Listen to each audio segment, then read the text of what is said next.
to hate, to loathe, to detest, to despise, to abhor the sound, to scorn the sight, to spurn the name, to remove the memory, to revile with silence, to drown in resentment, to condemn without mercy, to curse.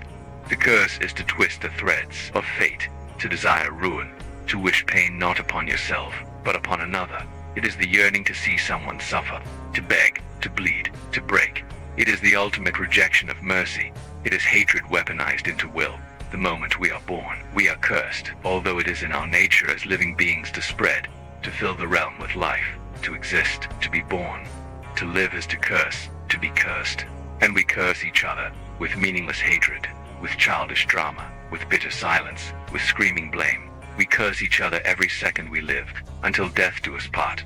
To steal, to kill, to betray, to tyrannize, to discriminate, to lie, to enslave, to erase, to exploit the weak, to silence the brave, to create war for profit, to murder for power, to invent gods from fear, to abandon those who love us, to blindfold truth, to burn the innocent, to feed on sorrow, to drown in pride, to watch the world collapse and smile, to defile the future, to erase a generation, to mass-produce extinction, to monetize decay, to terraform death, and call it progress. How ironic is life? How tragic is existence? As if the gift of life were the cruelest joke ever told. A joke so elaborate, so cosmic in scale, that only the dead are spared its punchline.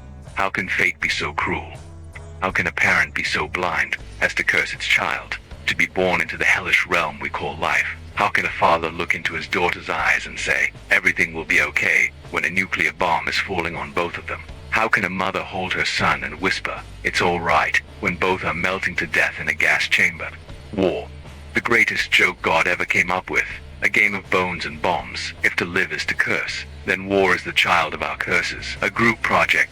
War. The greatest invention mankind ever perfected. An invention that never failed. Not even once. Like the equations of the Standard Model, it never once ceased to speak the truth. One could say that war never ends. As long as life remains, and even a single heartbeat dares to echo, war shall continue. Like a photon trapped between mirrors, bouncing forever in perfect reflection, war will leap from era to era, from one cursed land to another, from one monster to the next. How foolish it is to title war, to number it, as if they were art pieces, as if they were episodes of a TV show.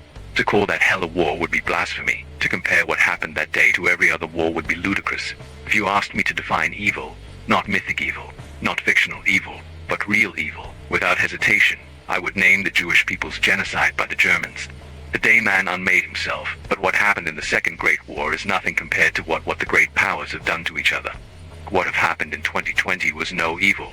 No word shall describe that, because to give it a name is to humanize it. The war that followed the disappearance of Africa was no war that had been fought by humans but by monsters, but they still gave it a name. The Third World War, but unlike the previous world wars, the Thyred never was given the title of Great War. It did not share that name with the others, because it was a war where all the laws of man were thrown away. One could never know if their fate would come at the end of a bullet, a blade, a chemical, a life form, a slave, a child, a drone, an atomic bomb. Sitting at a table for two in a cafe called The Lost World was our protagonist, our hero. It was the kind of cafe that might have been built by a grandmother from the Ethiopian lands, with help from griots, church singers, and ancient drummers there. Voices and rhythms still pulsing in the clay, stone, and incense-thick air. Each order called, each bean roasted, each buna cup poured code, like liturgy in a cathedral of memory. Hand-woven masse baskets served as tables, their rainbow of dyed grass coils circling around low stools carved from Wanza wood.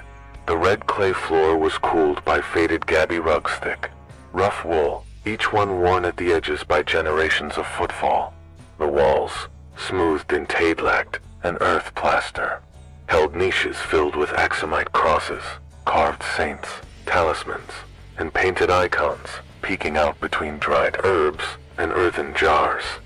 The ceiling was a lattice of eucalyptus beams bound with hemp rope, from which hung lanterns of pierced tin and colored glass, their flickering flames casting dancing patterns like Eskista shoulders swaying across the walls. The scent in the air was unmistakably Ethiopian roasted coffee, burning attan incense, cardamom, berbere, and a trace of honeyed tej rising from the clay jars in the corner. The windows were latticed with wooden mashrabia, filtering the golden afternoon into shifting light. Outside, the dust danced in the wind along a quiet cobbled street. Inside, the cafe glowed. Basil and rue sprouted from clay pots. A clay jebena hissed quietly over charcoal. One vine creeping along the archway shivered in a breeze, as if listening to the old stories still trapped in the walls. Next to him sat a young lady, whom one might call a goddess, as she could listen to his rubbish without losing a shred of attention or interest, with a big smile on her face. But in direct contrast sat our hero, this monster of a man who had fought countless battles since the day he was born.